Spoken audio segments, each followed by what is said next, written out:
PKS pada rapat di hari Kamis 20 Juni 2024 telah memutuskan mengusung Bapak Anies Rashid Baswedan sebagai bakal calon gubernur dan Bapak Muhammad Sohibul Iman sebagai bakal calon wakil gubernur.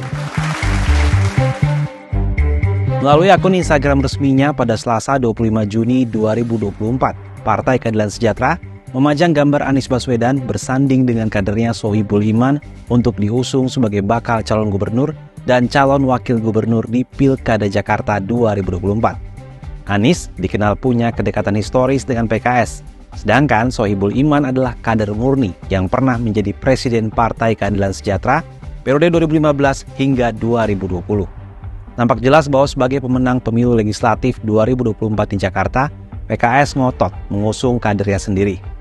Hal yang terakhir dilakukan PKS pada Pilkada Jakarta 2012. Bedanya, kali ini PKS tak bisa mengusung calon sendiri, karena jumlah kursinya di DPRD Jakarta belum mencukupi syarat minimal 20%. Setelah mengumumkan bakal calonnya, parpol mana yang akan digandeng PKS untuk bertarung di Pilkada Jakarta?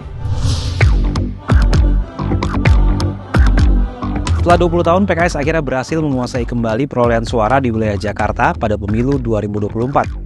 Dari 106 kursi di DPRD Jakarta, PKS berhasil meraih 18 kursi, mengungguli PDIP yang meraih 15 kursi, diikuti Gerindra 14 kursi, Nasdem 11 kursi, Golkar 10 kursi, dan PAN 10 kursi. Namun, mengacu Undang-Undang Pilkada tahun 2016 Pasal 40, untuk mengusung pasangan calon, partai politik atau gabungan parpol harus memenuhi ambang batas pencalonan kepala daerah, yakni minimal 20% kursi di DPRD atau setara 22 kursi DPRD Jakarta. Artinya, PKS masih butuh tambahan 4 kursi agar bisa mengusung paslon di Pilkada Jakarta. Kepala Bidang Humas DPP PKS Ahmad Mabruri saat diwawancara Kompas Rabu 19 Juni 2024 di Jakarta mengungkapkan PKS belum menentukan parpol koalisi yang akan diajak bergabung di Pilkada Jakarta. PKS mengaku terbuka untuk berkoalisi dengan parpol lain di Pilkada Jakarta. Di DKI ini kan ya yang kuat, kemarin kan pemenangnya PDIP, sekarang PKS. PDIP, Gerindra itu jadi opsi juga sekarang. Ya, karena memang kursinya secara fakta, secara real mereka lebih besar dibandingkan dengan partai koalisi yang di Pilpres kemarin. Jadi kita ya mencoba memetakan itu, melihat bagaimana komposisi koalisi yang kemungkinan menangnya itu besar. Gitu loh. Ya. Jadi ya pemilu kan pengen menang kita, Pak. Pilkada pengen menang.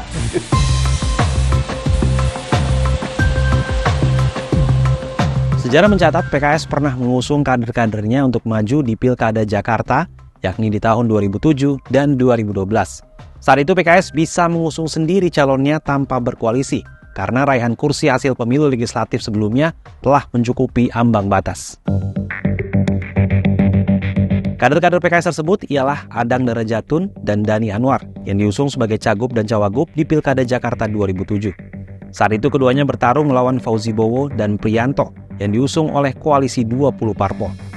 Meski akhirnya kalah, perolehan suara Adang Dhani mampu menyaingi pasangan Fauzi Priyanto.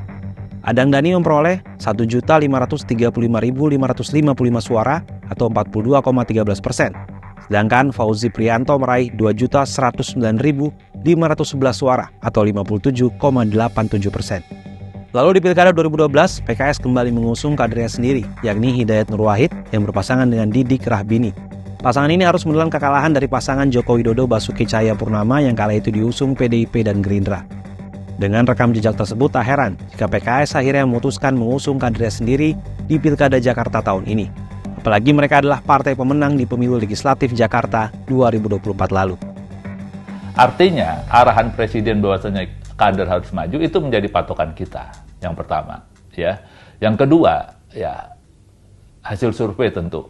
Kan kita ini maju pilkada ini pengen menang, Mas.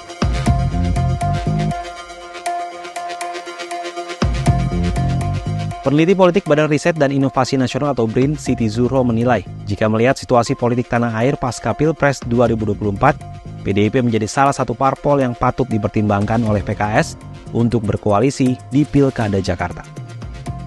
Tidak tertutup kemungkinan bagi PKS maupun bagi PDI Perjuangan untuk juga melakukan koalisi. Dan jangan lupa, jauh sebelum pilkada serentak 2024 ini, pilkada-pilkada di sejumlah daerah itu antara PDI Perjuangan dan PKS ini juga berkoalisi. Di sejumlah daerah, banyak sekali.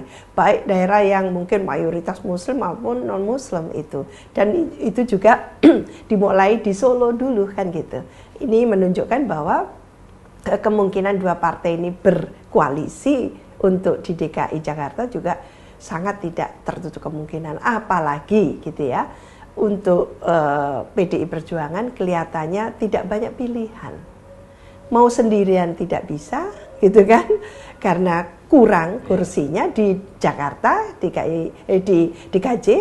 Lalu kalau mau koalisi dengan yang lain selain katakan gitu ya PKS-CS ini dengan mungkin gitu ya partai yang ada di pemerintah, ini kok kayaknya sulit dipahami gitu ya. Dengan kalkulasi politik semacam itu, akankah PKS menggandeng PDIP di Pilkada Jakarta? Yang lebih menarik, bagaimana nantinya mereka mencoba meyakinkan koalisinya untuk ikut mendukung duet bakal calon yang disodorkan. Nego-nego politik nampaknya akan semakin seru di Pilkada Jakarta 2024. Gimana menurut sahabat Kompas?